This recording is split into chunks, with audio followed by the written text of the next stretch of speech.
Anda kembali di News Prime bersama saya Anisya Dasuki. Pemirsa, arus balik di Stasiun Pasar Senen Jakarta Pusat mulai terlihat. Sementara di Stasiun Gambir arus balik penumpang menuju Jakarta sebanyak 40.000 orang.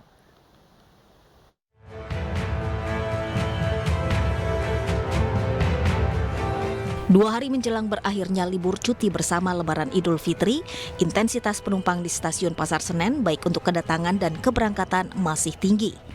Calon penumpang terlihat memadati selasar pencetakan tiket.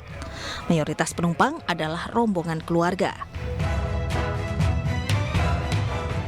Hari ini PT KAI mencatat ada sebanyak 23.400 keberangkatan dan lebih dari 40.000 kedatangan dari dan ke Stasiun Senen.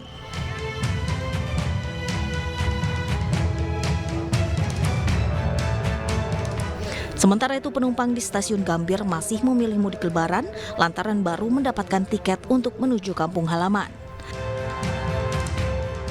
Tercatat, penumpang yang berangkat dari Stasiun Gambir sebesar 14.600 penumpang dengan memberangkatkan 38 kereta api untuk beroperasi dengan tingkat keterisian tempat duduk sebesar 90%.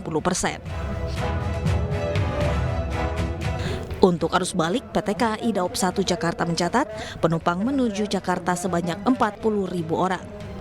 Selain itu, PT KAI Daop 1 Jakarta memprediksi akan terjadi lonjakan arus balik penumpang pada tanggal 25 hingga 26 April 2023, lantaran masa cuti Lebaran telah usai sesuai arahan yang ditetapkan pemerintah. Dari Jakarta, tim liputan iNews melaporkan. Presiden Joko Widodo minta masyarakat hindari puncak arus balik dengan tunda jadwal kembali dari kampung halaman. Jokowi sebut penundaan tersebut berlaku bagi ASN, TNI, Polri, dan BUMN ataupun pegawai swasta dengan teknis aturan sesuai instansi atau perusahaan masing-masing. Assalamualaikum warahmatullahi wabarakatuh. Alhamdulillah, pemerintah dan seluruh pihak yang terlibat serta peran masyarakat kita dapat mengelola arus mudik dengan sebaik-baiknya. Sehingga puncak arus mudik tertinggi sepanjang sejarah beberapa hari yang lalu dapat kita lalui dengan baik dan lancar. Beberapa hari ke depan kita akan dihadapkan pada kondisi arus balik. Data Kementerian Perhubungan, Kemenhub memprediksi setidaknya 203.000 kendaraan per hari dari arah timur Jalan Tol Trans Jawa dan dari arah Bandung diperkirakan akan melalui Tol Jakarta Cikampek. Tentu ini merupakan jumlah yang sangat besar dibandingkan dari jumlah normalnya yaitu 53.000 kendaraan. Oleh karena itu, untuk memecah penumpukan yang terjadi pada puncak arus balik di tanggal 24 dan 25 April 2023 secara bersamaan, pemerintah mengajak masyarakat yang tidak ada keperluan mendesak untuk menghindari puncak arus balik tersebut dengan cara menunda atau mengundurkan jadwal kembali mudik setelah tanggal 26 April 2023. Ketentuan ini berlaku untuk ASN, TNI, Polri, dan BUMN ataupun pegawai swasta yang teknisnya dapat diatur oleh instansi atau perusahaan masing-masing seperti bentuk cuti tambahan atau bentuk cuti lainnya. Bapak Ibu tetap hati-hati, patuhi semua aturan dan ikuti semua arahan petugas di lapangan.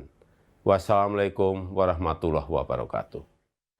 Serupa dengan arahan Presiden Joko Widodo, PT Jasa Marga juga mengatakan arus balik Lebaran 2023 dan mengimbau untuk menghindari puncak arus balik gelombang pertama di tanggal 24 dan 25 April.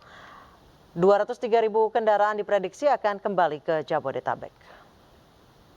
Kendaraan yang akan memasuki Jakarta melalui Trans Jawa, maka kemarin kami juga Jasa Marga telah berkoordinasi dengan para pihak, dengan Kementerian Perhubungan, Kemenko PMK, dengan pihak kepolisian, Korlantas, PUPR dan juga BPJT mengevaluasi apa yang sudah dilakukan selama arus mudik kemarin. Kami himbau untuk bisa merencanakan perjalanannya kembali ke Jakarta pada tanggal 26 sampai 28 April gitu. Jadi untuk menghindari waktu puncak. Jadi hal ini juga sejalan dengan diskon yang telah kami sampaikan sebesar 20%, semula hanya di tol Jakarta Cikampek, namun kemarin juga bersamaan dengan yang telah disampaikan oleh Menko PMK dan juga BPJT dan seluruh pihak, Menhub dan Kepolisian, bahwa diskon tol tarif 20% ini diperpanjang. Memasuki puncak arus balik, volume kendaraan di gerbang tol Cikampek Utama meningkat. Antisipasi lonjakan pengendara, polisi terapkan rekayasa lalu lintas satu arah.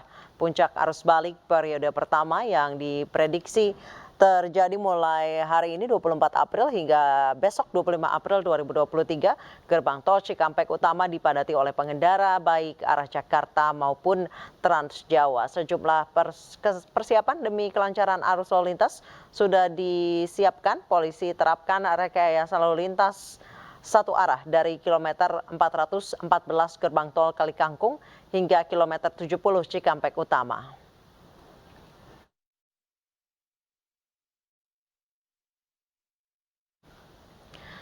Kepadatan kendaraan juga mulai terlihat di sejumlah titik jalur arus balik, dan seperti apa kondisi terkini di gerbang tol Cikampek Utama, kami telah terhubung dengan Ayu Pratiwi yang berada di sana.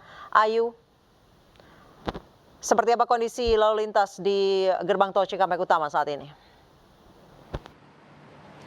Ya, Anissa dan juga pemirsa, situasi arus lalu lintas di gerbang tol Cikampek Utama terpantau lancar dan saat ini memang terjadi ketersendatan tepat di pintu masuk menuju gerbang tol Cikampek Utama ke arah Jakarta. Mungkin bisa dilihat di belakang saya ini pemirsa, saat ini memang di ruas tol Jakarta Cikampek ini memang sudah dipadati oleh para kendaraan dan didominasi oleh kendaraan pribadi, dan tak hanya itu, kami juga menginformasikan hingga saat ini rekayasa lalu lintas masih diberlakukan, yaitu one way dari kilometer 414 gerbang tol Kalikangkung hingga kilometer 70 Cikampek atau di tempat saya melaporkan saat ini, dan dilanjutkan dengan kontraflow dari kilometer 70 hingga kilometer 47 Karawang Barat.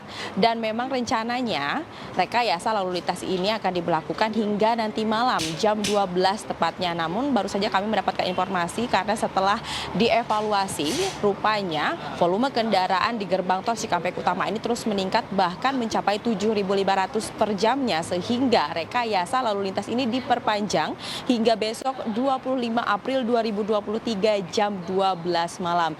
Dan tentu dengan adanya rekayasa lalu lintas ini untuk para pengendara dari arah Jakarta dengan tujuan Cikampek ataupun ke arah timur dialihkan untuk keluar dari gerbang tol Kahuripan 1 atau lebih tepatnya yang ada di kilometer 68, dan nantinya para pengendara bisa melanjutkan perjalanan menggunakan Jalan Nasional Pantura. Namun untuk kendaraan dari Jakarta menuju Bandung hingga saat ini masih bisa melakukan perjalanan dengan melewati jalan normal seperti biasanya. Dan ada tambahan informasi untuk Anda pemirsa, di tanggal 27 April hingga 29 April 2023 akan ada tarif diskon tol sebanyak 20%, dan diskon ini berlaku untuk semua golongan baik dari golongan kendaraan 1 hingga golongan kendaraan 5. Demikian dari Cikampek Utama, kembali ke Anissa di studio.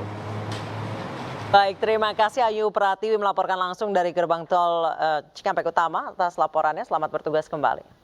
Pemirsa, Pemuda Perindo mendukung penuh langkah Menko Polhukam dan Menteri Keuangan dalam mengungkap dana janggal 349 triliun di Kementerian Keuangan. Pembentukan satuan tugas juga harus melibatkan instansi yang menjadi objek operasi.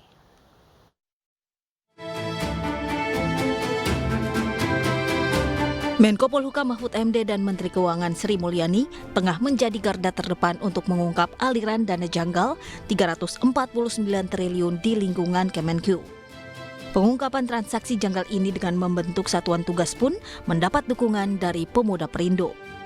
Satgas yang dibentuk harus melibatkan instansi yang menjadi objek operasi.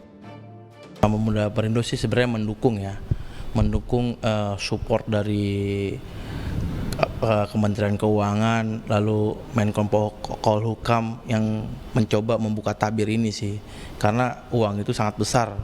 Jika tidak terbuka, negara kembali dirugikan sih. Pemuda Perindo sebagai organisasi sayap Partai Perindo yang ditetapkan KPU bernomor urut 16 pada kertas suara pemilu 2024 ini juga akan mengawal pengungkapan kasus ini agar segera terungkap. Tim Liputan iNews melaporkan. Pemirsa, ratusan pelajar asal Sulawesi masih terjebak di beberapa lokasi penampungan di tengah pertempuran di Sudan. Informasi selengkapnya akan kami hadirkan usai jeda.